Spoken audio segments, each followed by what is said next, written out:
expérience. Une fois que vous avez ça, vous allez essayer de valider votre expérience et essayer de l'invalider. Hein? C'est la différence entre tester et réfuter. On va commencer par valider. Hey, j'ai de la misère à avoir un meilleur exemple que ça. Je m'excuse, je vais quitter le cours d'études des aliments, puis je vais aller plus dans le domaine de la santé. Tantôt, on avait deux groupes qui prenaient de la vitamine C, puis l'autre n'en prenait pas. Puis ceux avec la vitamine C ne guérissaient pas plus vite que ceux qui n'avaient pas de vitamine C. Bien, le groupe qui n'avait pas de vitamine C permettait d'invalider l'expérience. C'était notre contrôle négatif. Eux autres n'avaient pas le paramètre qui était testé. S'il n'y avait pas le groupe placebo ou qu'il n'y avait pas de vitamine C, là, puis qu'on faisait juste essayer de valider, on conclurait tout le temps que oui, la vitamine C guérit du rhume. Il faut essayer d'invalider. Ah ouais, on va donner pas de vitamine C, voir si ça marche. Et c'est là que la science avance.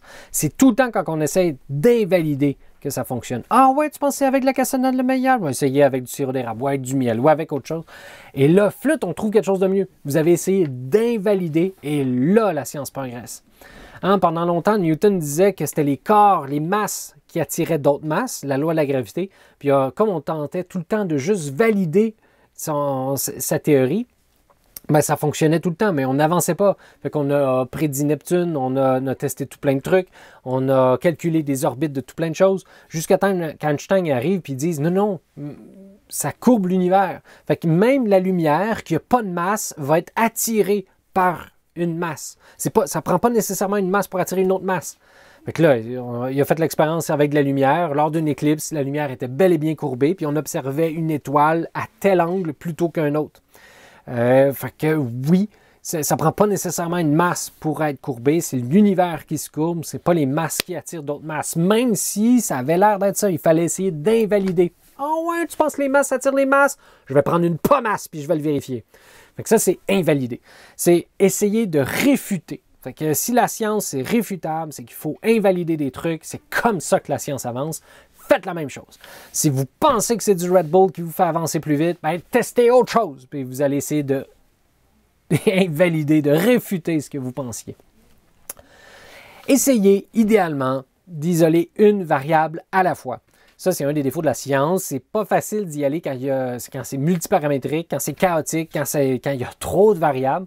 Là, ça devient difficilement reproductible. Fait que je vous propose d'essayer avec une variable à la fois. Vous pensez que la température de dégustation de votre pizza a une influence? Essayez de jouer juste là-dessus. Pas son apparence, pas son type, Si vous voulez essayer avec la pizza au pepperoni, ben là, essayez juste avec la pizza au pepperoni. Si vous essayez avec du all dress chaude puis du pepperoni froid, c'est peut-être la garniture qui va faire en sorte que les gens vont plus apprécier ou pas. Fait qu'une variable à la fois que vous changez. Sinon, ça va être hyper difficile de conclure quoi que ce soit. Ouais, donc c'est ça. Une variable à la fois. Quels sont vos paramètres fixes? Donc ça, c'est les variables que vous ne changerez pas. Fait que, mettons, si vous voulez checker la température de dégustation de votre pizza au pepperoni, bon, ben toutes les autres, ça va être des paramètres fixes. Fait que le type de pizza, la taille de la pizza, la façon dont vous allez le présenter, l'heure à laquelle, idéalement, vous allez le présenter, c'est sûr que quand tu arrives à 5 heures le soir, puis tout le monde a faim, puis tu arrives avec une pointe de pizza, les gens vont l'apprécier pas mal plus que si vous la donnez après avoir mangé le bon repas de grand-maman, mettons. Les gens ont plus faim, ils veulent pizza, ça coûte moins bon. Il y a des... Je me trouvais weird de dire le temps à laquelle vous allez la manger, mais même ça, ça peut avoir un impact. Fait que essayez de trouver la liste de vos paramètres qui doivent être fixes si vous voulez que ça soit reproductible. Sans ça, il y a trop de choses qui risquent de changer. Quels vont être les contrôles négatifs? Ça se peut qu'il n'y en ait pas. Tout comme ça se peut que ce soit très difficile d'invalider. On fait de notre mieux dans la vie. Et je lisais une étude qui était comique sur l'acupuncture. Fait que là, pour vérifier si l'acupuncture fonctionne, il poignardait avec une épine, avec une aiguille, un chakra d'une personne ou sa ligne d'énergie ou à côté. Fait que à côté, là, dans le fond, c'était le contrôle négatif. Fait que si ça marche aussi bien à côté que sur le chakra, ben c'est que c'est pas super utile de connaître où sont les lignes d'énergie de la personne. Puis comme de fait, là, c'est la même chose. Malheureusement, ça serait le fun que l'acupuncture fonctionne. Je vous enverrai le lien si ça vous intéresse. Fait que ça, c'était notre contrôle négatif. Il fallait comparer à quelque chose. Sans ça, ça ne fonctionne pas. Un contrôle positif, ben, dans ce cas-ci, ça serait notre repas de grand-mère. Est-ce que la pizza est meilleure chaude ou froide, mettons? Mais non, c'est pas un super bon exemple. Hey, mais par contre, si vous voulez développer un nouveau médicament contre la COVID-19, par contre, ça, c'est super. Non, là non plus, il n'y a pas de contrôle positif possible. Vous avez un mal de tête et vous pensez avoir trouvé un meilleur remède que l'aspirine. Bon, ben, vous prenez tout plein de monde qui ont mal à la tête. Le groupe du contrôle négatif, ils n'ont rien sauf un placebo. Le groupe testé, eux autres, ils ont votre nouveau médicament. Puis le contrôle positif, c'est l'aspirine. Fait que si votre médicament est meilleur que le contrôle négatif, fine, c'est cool. Mais est-ce que ça accote l'aspirine? Non? Bah! Malheureusement, ça aurait été le fun que ça soit meilleur ou que ça soit égal ou que ça soit moins cher. Mais sinon, pourquoi les gens vont le prendre? Fait qu'un contrôle positif, c'est l'inverse du contrôle négatif, c'est ce qu'on doit atteindre ou même dépasser si vous voulez avoir une expérience solide. Fait que contrôle négatif, c'est presque sûr que vous allez en avoir un. Contrôle positif, c'est pas évident. Dans le domaine de l'étude des aliments, là. Mais tiens, si vous voulez essayer de trouver la meilleure recette brownies possible, le contrôle positif, ça pourrait être des brownies que vous achetez à l'épicerie. Puis vous trouvez la meilleure recette brownies à l'épicerie. Puis, Colin, c'est votre contrôle positif. Si vous n'êtes pas capable de battre l'épicerie, pourquoi vous le feriez? Oui, il y a plein de raisons pourquoi vous le feriez vous-même. Vous vous l'expliquerez après ça dans votre rapport. Hein? Même si l'épicerie... Non, vous allez planter l'épicerie. Je compte sur vous. Bref, un contrôle positif, c'est pas évident, mais il y a moyen d'en trouver. Et quand il y a moyen d'en avoir, là, ça rend l'étude tellement plus solide, tellement plus significative. On peut se comparer à autre chose. Et là, ça devient reproductible. Est-ce qu'on peut vérifier la précision? Fait que là, peut-être que plusieurs d'entre vous avez déjà plusieurs années de fait en sciences humaines, puis que vous êtes super bon pour calculer des R au carré, des écarts types, des incertitudes, puis calculer tout ça, faire des tests de statistiques avancés. Peut-être pas non plus. Pas grave.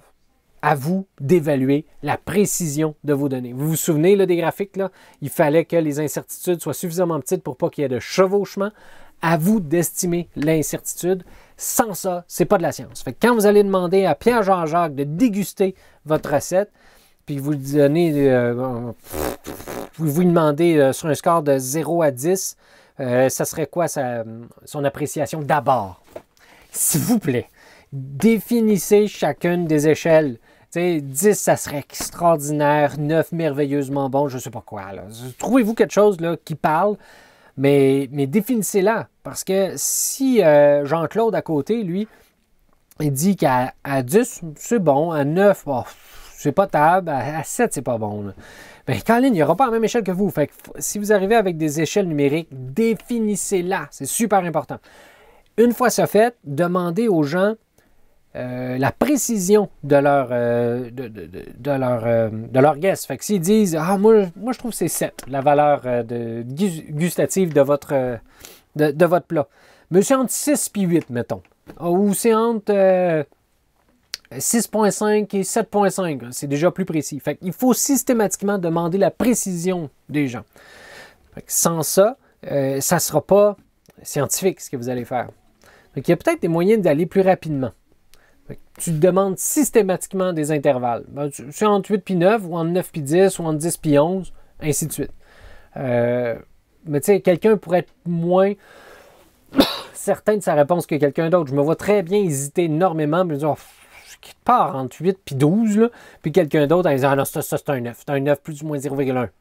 Fait que ça vaut la peine de poser la question.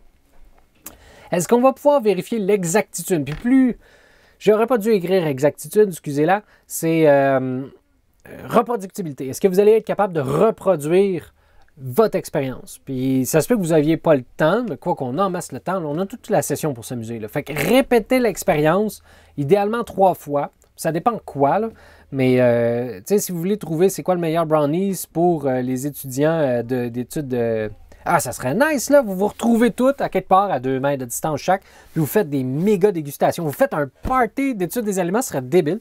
Puis vous donnez tout plein de choses à manger cette fois-là. Puis, ben, vous allez reproduire, donc, mettons que vous êtes 30, vous allez reproduire l'expérience une trentaine de fois, vous allez avoir 30 données. Est-ce suffisant? Ben, c'est beaucoup plus que suffisant pour savoir c'est quoi la préférence d'une classe. Mais est-ce suffisant pour une population de 1000 étudiants au cégep de Sorel-Tracy? 30 sur 1000, c'est 3%, ben c'est pas... ça donne une idée. Fait que ça va être... On ne pourra pas conclure avec certitude, là. Fait que ça vous donne une idée. Ça dépend de ce que vous voulez conclure. Est-ce que vous voulez trouver le meilleur brownies pour tous les Sorellois? Dans ce cas, ça va prendre beaucoup de Sorellois. Si vous voulez trouver le meilleur brownies pour votre famille, bien là, ça va être pas mal plus facile, surtout si vous êtes deux. Vous êtes deux à tester. Si tout se finit, bang, c'est fait. Mais tu sais, on peut quand même avoir une idée. Là. Si on veut avoir une idée du meilleur brownies de la population des étudiants du cégep de Sorel-Tracy, 30, c'est un bon départ. Vous direz, de toute façon, c'est pas super reproduit. On aurait pu reproduire l'expérience un peu plus, mais c'est un bon départ pour avoir une idée de c'est quoi l'appréciation des gens au cégep de Sorel. Mais souvent, on fait des études préliminaires comme ça. Hein, on le teste d'abord sur 10 personnes, le nouveau médicament, genre le nouveau vaccin contre le COVID, avant de le tester sur 10 000. C'est d'un coup que ça tue du monde. C'est le fun, ça n'a pas tué personne. Mais on le teste d'abord sur peu de monde, puis si c'est concluant, là on continue un peu plus gros. Fait que votre conclusion, ça pourrait être ça. Après l'avoir testé sur 30 personnes, ça vaut la peine de continuer l'étude sur plus de personnes du cégep de Sorel si on veut conclure à quel est le meilleur brownies pour les étudiants de Sorel. Et voilà, vous l'avez. Fait que bref, est-ce qu'on va pouvoir vérifier la reproductibilité? Et non pas exactitude. Il y a moyen d'être plus précis que exactitude. Ah, diantre. Il faut faire l'expérience en double aveugle, s'il vous plaît. Parce que si la personne sait qu'elle est en train de manger, je ne sais pas, moi, le biscuit que vous avez remplacé, quel exemple plus plausible que juste remplacer du sel, le sucre par du sel dans un biscuit. Je suis capable de vous trouver mieux que ça. Donnez-moi 30 secondes. Ah, j'ai des expériences tristes en tête. Ça vous touche, mais c'est pas de l'étude des aliments. Quand on dit à des profs, ça c'est une excellente classe, ils sont hot, c'est des futurs... on peut plus dire ça à des futurs présidents des États-Unis, c'est plus nécessairement une qualité.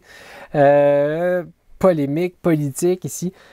Mais quand on peut biaiser des profs quand ils évaluent leurs étudiants et ça augmente leur score. On peut même biaiser des scientifiques puis on leur dit « Hey, ça, ces souris-là, ils sont génétiquement modifiées, ils sont vraiment bonnes. Ils réussissent à faire les labyrinthes beaucoup plus rapidement que telle gang de souris. Ils sont vraiment pathétiques. » Puis là, les scientifiques vont peser sur leur chronomètre plus rapidement parce qu'ils sont super excités. Puis « Oh oui, il l'a eu rapidement! » Que s'ils regardent la souris qui sait qu'elle est poche, ils vont peser moins vite. Alors que c'est des souris des clones, identiques, absolument identiques.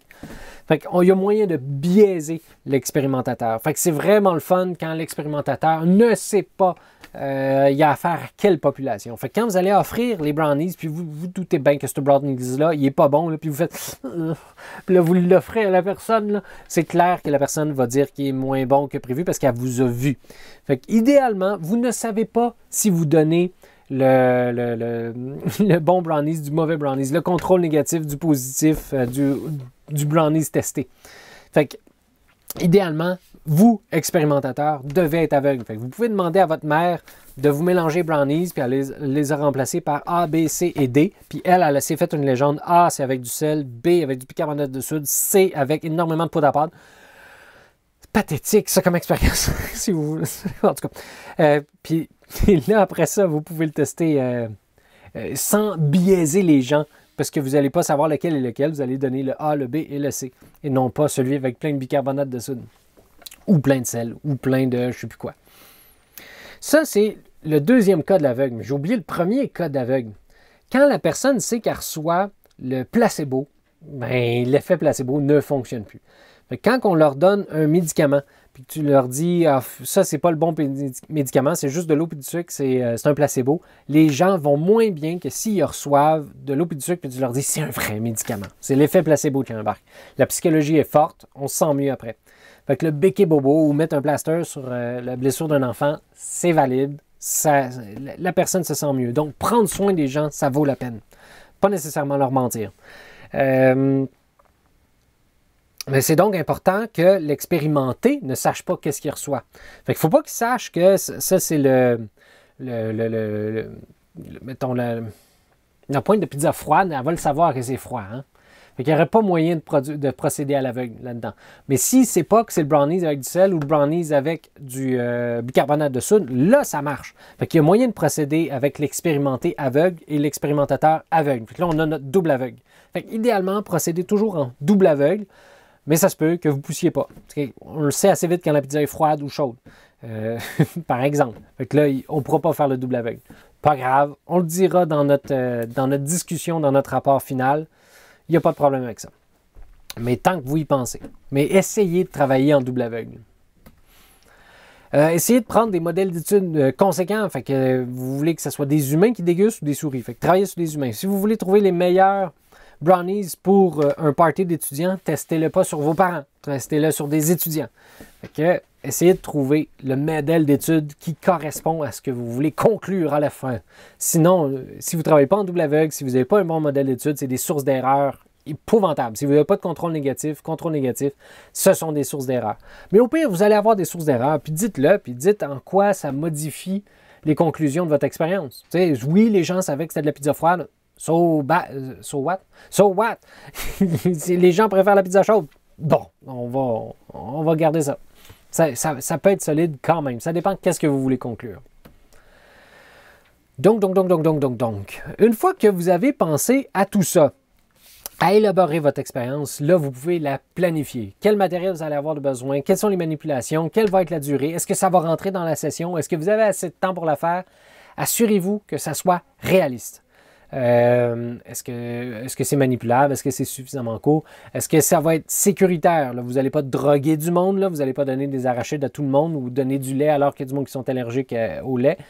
Assurez-vous de demander dans votre planification, là, de demander est-ce que la personne a des allergies ou donner la liste des ingrédients qu'ils peuvent manger.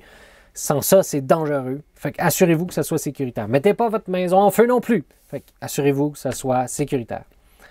Y a-t-il des risques connus? Y a-t-il des risques inconnus? Essayez de valider tout ça. Envisagez le pire. Fait qu'assurez-vous que tout le monde reste en vie. En cas de doute, contactez-moi. On s'en parlera. Fait qu'après ça, vous élaborez votre protocole. Vous avez votre plan de match. Vous pouvez vous lancer. Vous allez prendre en note vos résultats. Vous allez vous amuser. Hey, ça fait le tour de la planification des expériences. On se retrouve. Hey, j'ai peut-être quelque chose de hot à vous montrer. OK, je vous montre ça dans pas long.